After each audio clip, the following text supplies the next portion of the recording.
লুঙ্গি dance কোন সিনেমার গান? এখন আপনাকে প্রশ্ন করতে চাই, গতকাল রাতে ধানমন্ডিতে যারা লুঙ্গি ডান্স করেছেন তারা কারা? আপনাদের কানে খবরটি যায়নি এবং আপনারা এসে সেটা থামানোর চেষ্টা করেননি, এইটা কি আসলে আমাকে বিশ্বাস করতে বলেন? আবারও কি হাওয়া ভবন চালু করার প্ল্যান করছেন আপনারা? লুঙ্গি ড্যান্স কোন সিনেমার গান? লুঙ্গি ড্যান্স করেছিল কারা? কেন হাসনাত আব্দুল্লাহ লুঙ্গি ড্যান্স থামানোর চেষ্টা করেনি? আবারও কি হাওয়া ভবন শুরু হতে যাচ্ছে? এই যে তার এই প্রশ্নগুলা, এই মহিলার প্রশ্নগুলো কি ডিবি হারুনের মতো মনে হচ্ছে? অ্যাগ্রেসিভ মনে হচ্ছে? ডেসপারেট মনে হচ্ছে? একটা নারী সন্ত্রাসীদের মতো মনে হচ্ছে?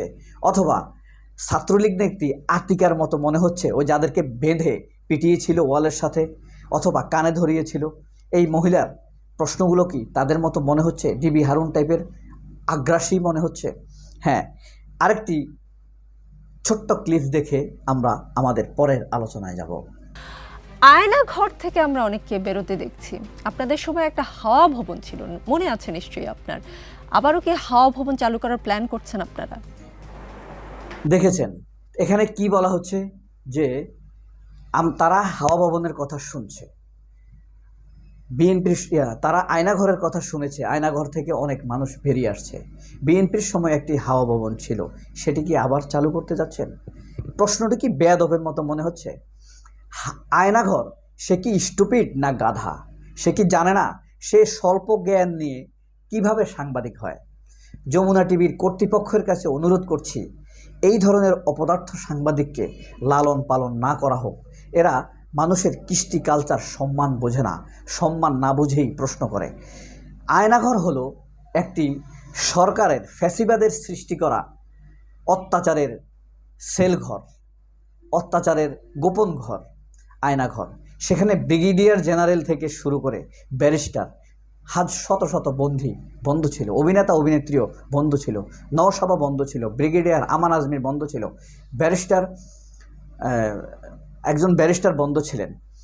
সেখানে এই মহিলা তো আয়নাঘরকে তুলনা করছে হাওয়া ভবনের সাথে।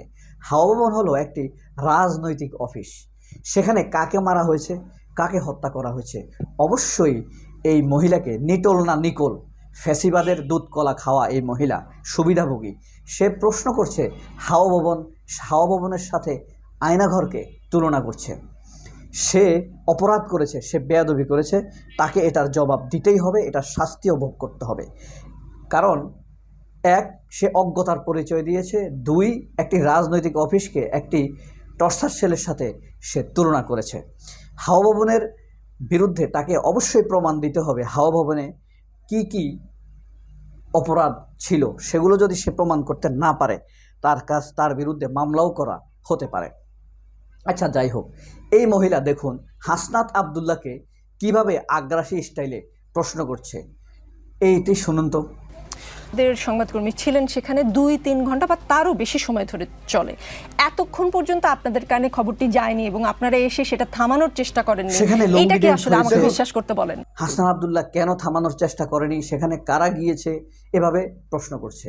এখন হাসনাত আব্দুল্লাহকে তিনি বিশ্বাসও করতে চান না। এখন কথা হলো, তুমি হাসনাত আব্দুল্লাহকে বিশ্বাস করো আর না করো, তুমি তো বিশ্বাস করবা ওবায়দুল কাদেরের কথা, যে গুলি করতে অর্ডার দিয়েছিল। তুমি বিশ্বাস করবা ডিবি হারুনের কথা, যে নাকি এমপি আনারের হত্যার সাজানো গল্প বলেছিল। তুমি বিশ্বাস করবা বেনজিরের কথা। তুমি তাদের কোলে লালন পালন হওয়া মহিলা, তোমাকে চিনতে তো আমাদের বাকি নাই। অভিনয় করে তুমি কাঁদো, তোমাকে আমাদের চেনা হয়ে গেছে। তোমরা নিউজ করবা কোথায় কত ছাত্র আওয়ামী লীগের নির্দেশে, পুলিশের গুলিতে, শেখ হাসিনার নির্দেশে নিহত হয়েছে, তাদের বাড়িঘর কোথায়, তাদের বিচার নিয়ে নিউজ না করে আসছে ড্যান্স নিয়ে নিউজ করতে। কেন ড্যান্স? কি ড্যান্স তো তারাই করে। এই যে এটা দেখেন,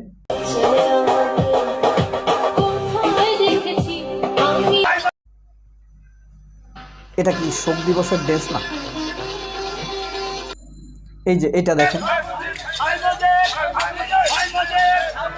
এটা কি শোক দিবসের ঘটনা না?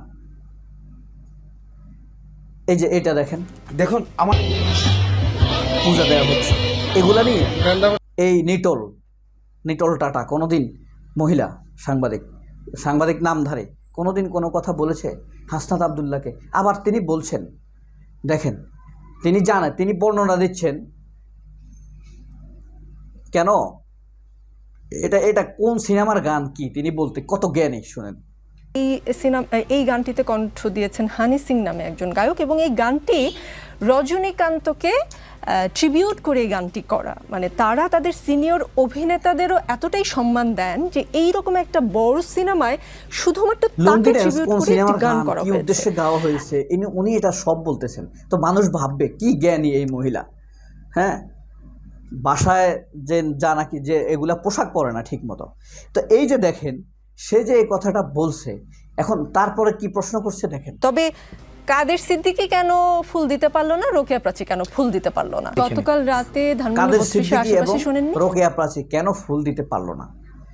কাদের সিদ্দিকী রোকেয়া প্রাচী কেন ফুল দিতে পারলো না? এটা হাসনাত আবদুল্লাহর দায়িত্ব না। এই পৃথিবীতে অনেক বিপ্লব হয়েছে, এই বিপ্লবের পরে বিপ্লবীদের কথাই হলো শেষ কথা। এটাই গণতন্ত্র, এটাই বিজয়। কিন্তু এইসব মহিলারা এখনো শান্তিতে থাকার কারণে এসব করছে। এই বেয়াদব মহিলাদের মতো আরও অনেক মহিলা আছে, আরও অনেক সাংবাদিক নামধারী রক্তমাখা সন্ত্রাসী আছে, যেমন রাহুল রাহা, জায়েদুল ইসলাম পিন্টু, প্রভাস আমিন, মুন্নি সাহা, 5-6 জনের নাম বললাম, জয় মামুন। এরাই এই ফ্যাসিবাদকে টিকিয়ে রেখেছে। এই মহিলাও সেই রকম। তার প্রশ্নের স্টাইলে বোঝা যায় তার সামনে যদি ক্যামেরা না থাকতো সে হাসনাত আবদুল্লাহকে মারত। তার সামনে যদি ক্যামেরা না থাকতো সে কত ভয়ঙ্কর অ্যাটিটিউড প্রদর্শন করত। ক্যামেরার সামনে একটি টেলিভিশন না স্টেশনের ক্যামেরার সামনে সে যে ডেসপারেট স্টাইলের প্রশ্ন করছে, মানে আগ্রাসে ডিবি হারুনের চাইতে ভয়ানক স্টাইলে প্রশ্ন করছে, যদি ক্যামেরা না থাকতো তাহলে তো মারধর করতো হাসনাত আবদুল্লাহকে।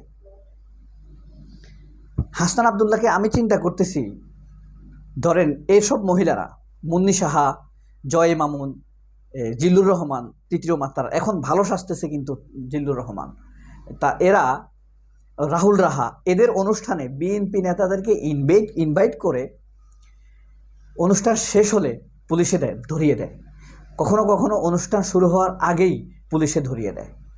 এসব সাংবাদিকরা তখন আওয়ামী লীগের সময় অনুষ্ঠানে দাওয়াত দিত, যেসব দলের নেতাদেরকে, বিএনপি নেতাদেরকে পুলিশ ধরতে পারছে না, খুঁজে পাচ্ছে না, তাদেরকে অনুষ্ঠানে আমন্ত্রণ করা হতো বিভিন্ন রকম অ্যাসিউরেন্স দিয়ে। যখন অনুষ্ঠানে আসা হতো তখন পুলিশকে ফোন করে দিয়ে এইসব মহিলারা ধরিয়ে দিত। এই জয় মামুন, মুন্নি সাহা, ফারজানা রূপা, রাহুল রাহা তো অনেক বিএনপি নেতাকে ধরিয়ে দিয়েছে। জয় মামুন, রাহুল রাহা, মুন্নি সাহা, এরা হলো আসলে মুখোশধারী সন্ত্রাসী, মুখোশধারী খুনি, ফ্যাসিবাদের লালনকারী। আর সমন্বয়কারী নেতারা, ছাত্র নেতারা, সমন্বয়করা এসব অনুষ্ঠানে না যাওয়াই ভালো। এসব মহিলাদের, তথাকথিত সাংবাদিকদের টার্গেট হলো এদেরকে বিতর্কিত করে দেওয়া, বিভিন্ন অপ্রাসঙ্গিক প্রশ্ন করে। সবাই অনেক ভালো থাকবেন। আল্লাহ হাফেজ। আসসালামু আলাইকুম। আজকের রাজনীতিও একটু ভিন্ন হবে। ক্ষমতাকে প্রশ্ন করা এই রাজনীতির এই প্ল্যাটফর্মের কাজ, সাদাকে সাদা বলা কাজ, কালোকে কালো বলা কাজ। আমাদের সঙ্গে আছেন হাসনাত আবদুল্লাহ।